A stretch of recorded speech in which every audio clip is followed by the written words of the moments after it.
Ludes from the Pell Center at Salve Regina University.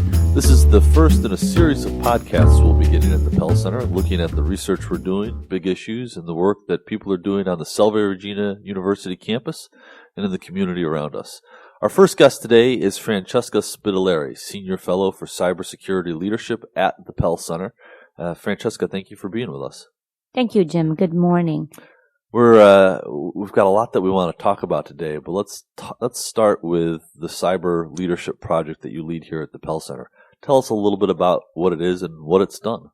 Great, thank you. Well, we launched this research initiative and then subsequent community engagement 3 years ago now, and we wanted to investigate critical issues in leadership development across society and find innovative ways, creative solutions for the United States as a society and for our leaders to improve our security posture, to turn cybersecurity challenges into opportunities, and overall to really be prepared for the threats of the modern world. And you do a variety of things. You do research events. You also do some community engagement.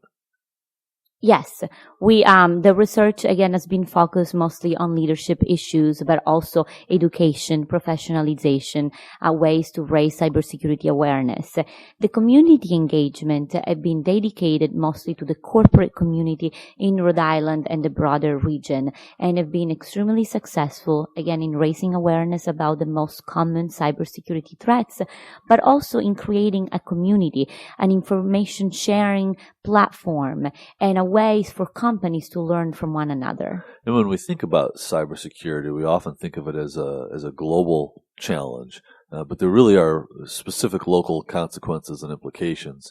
And that's something you've been involved in the last several months with the Rhode Island Governor's Cybersecurity Commission.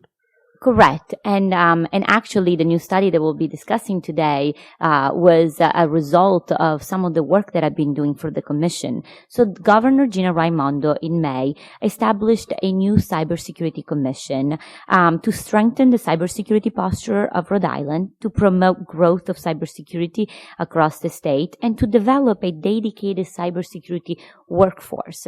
So the first task that I was given as a commissioner on this new body was to review efforts by other states to establish similar committees, to develop innovative solutions to improve their respective states' preparedness, mitigation, response, and resiliency, and to grow their cybersecurity industry and attract talent to their states.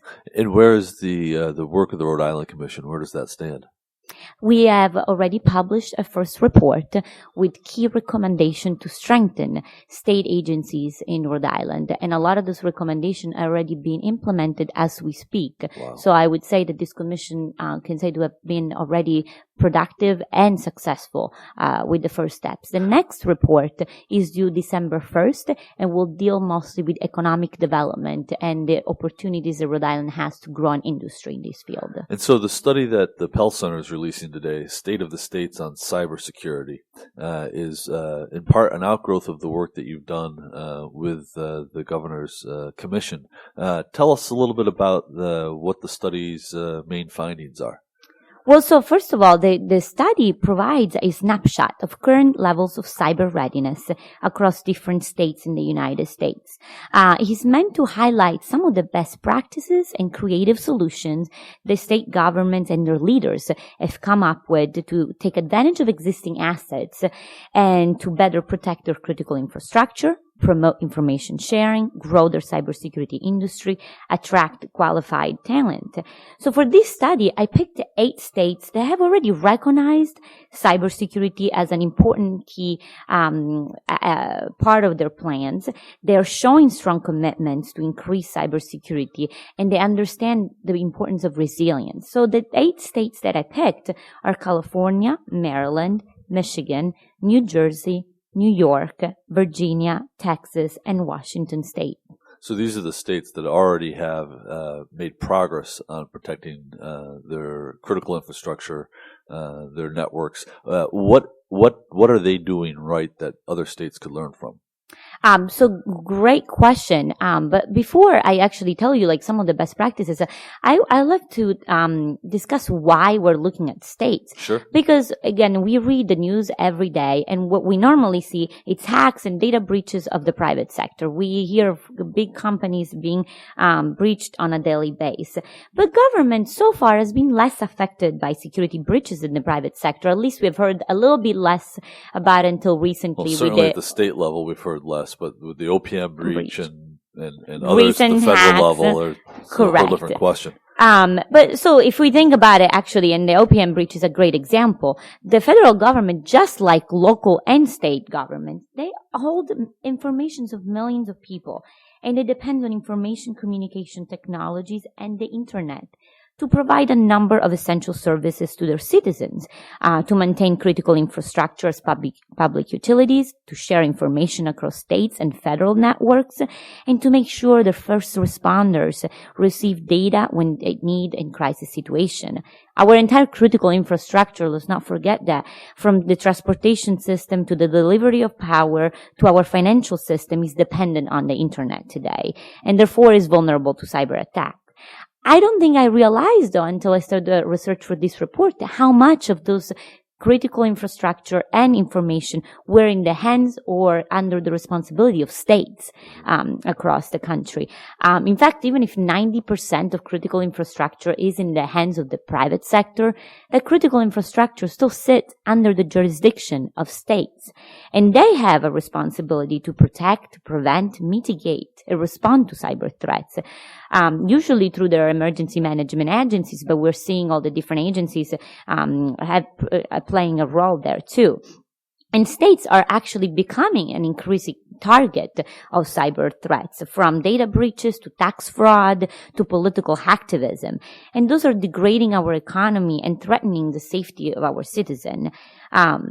Just as federal agencies, state agencies are also unprepared for these threats. So we have seen a recent report from the Government Accountability Offices identifying persistent weaknesses in information securities across federal agencies. The same is in states, if not even worse, with just the exception of a few.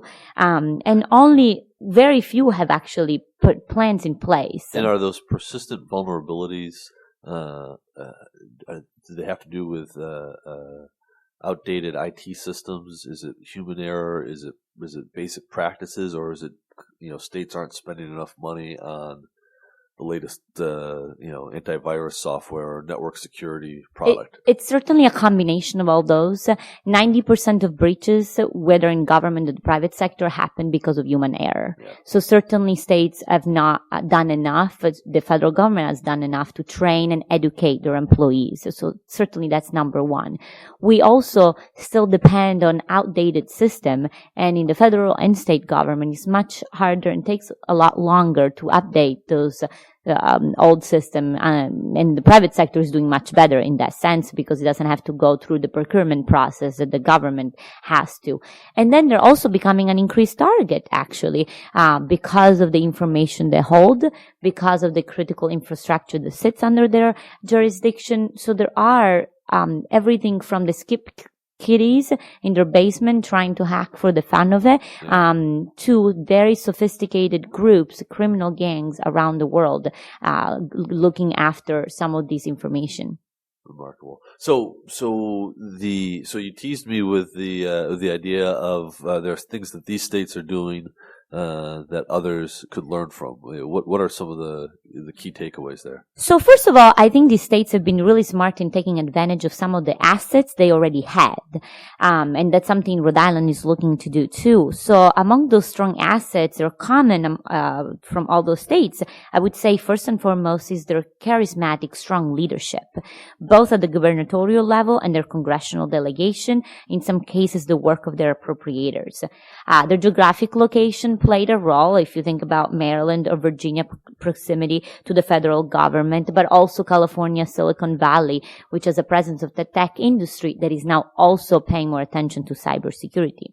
Another great assets that they have in common is the presence of great universities and excellent local research and development institutions. Most of the states have also business-friendly policy and receptive cyber ecosystem already present in the states. They have been able to create effective public-private partnerships, and they, in some cases, have developed commissions, a task force, advisory board dedicated to provide recommendation to their governor or senior leaders. Among the most common practices that I would say make them leaders among the Cyber Pact are the adoption and implementation of good security controls based on usually the NIST framework, the National Institute of Standard and Technology framework, but also other well-known benchmarks. A lot of these states have been able to create information sharing and incident response mechanisms, or they've joined other, such as the Multi-State Information Sharing and Analysis Center.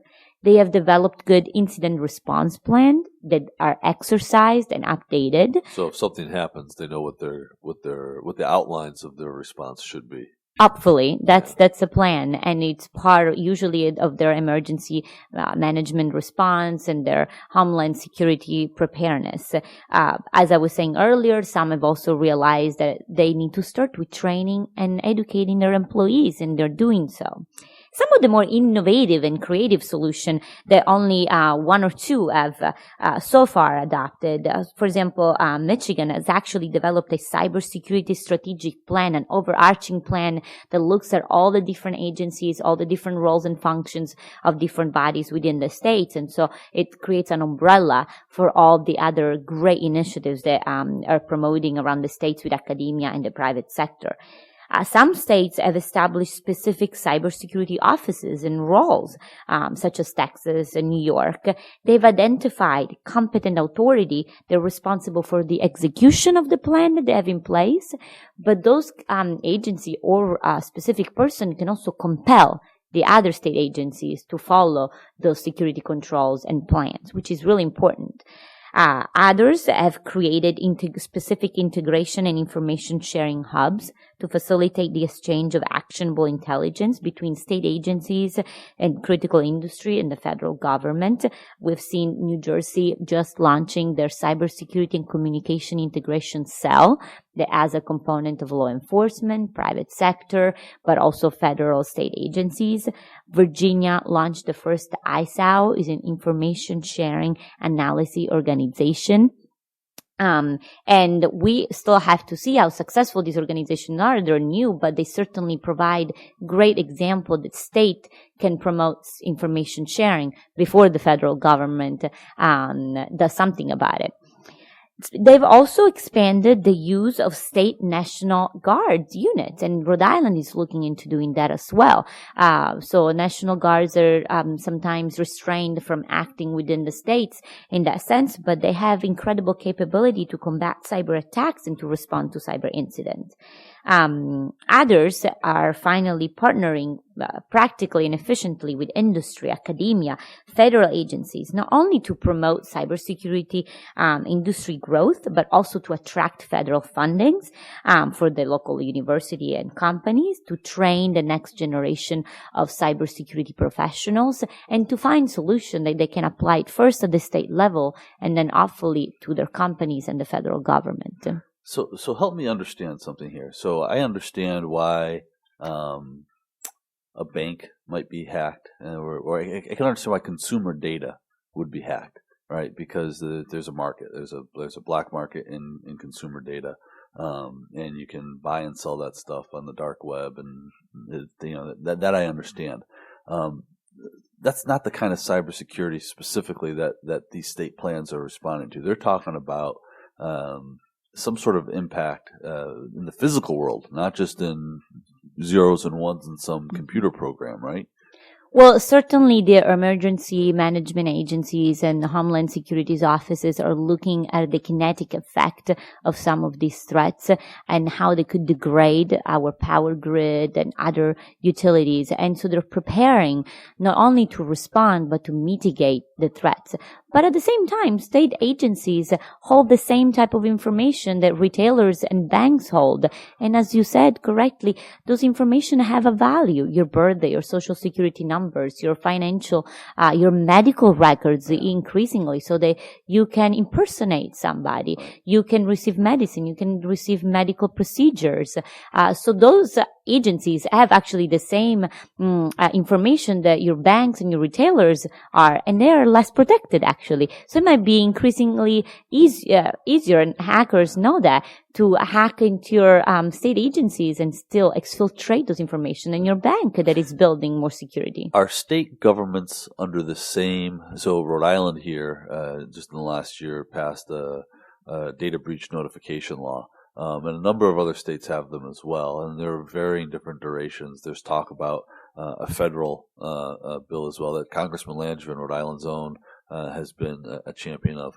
But do the states have the same obligation to report or breach that a private business would? Actually, that is a great question, and there is not overarching law or regulation that requires an agencies to, just like the private businesses, to report. That is part of why the federal government is thinking about having an overarching law that applies to all the states. Today, only 47 states out of 50 have a data breach notification law, but it's really a patchwork of different laws that apply to different entities. With different standards. Correct. The new data breach notification law that was recently passed in Rhode Island applies also to state agencies and any entity, private sector, nonprofit, that holds private information of all kind about citizen and resident of that state. But again, there is not a overarching rule or regulation or laws that compels all state agencies to report such a breach. In fact, in most cases, just like in the private sector, we only find out about these breaches when a blogger or the media picks it up, right, before the agency or private sector company actually admits they've been breached. It's a remarkable phenomenon and a remarkable study. It's State of the States on Cybersecurity, new study by Francesca Spidalieri here at the Pell Center. The study is available at pellcenter.org and will be in perpetuity.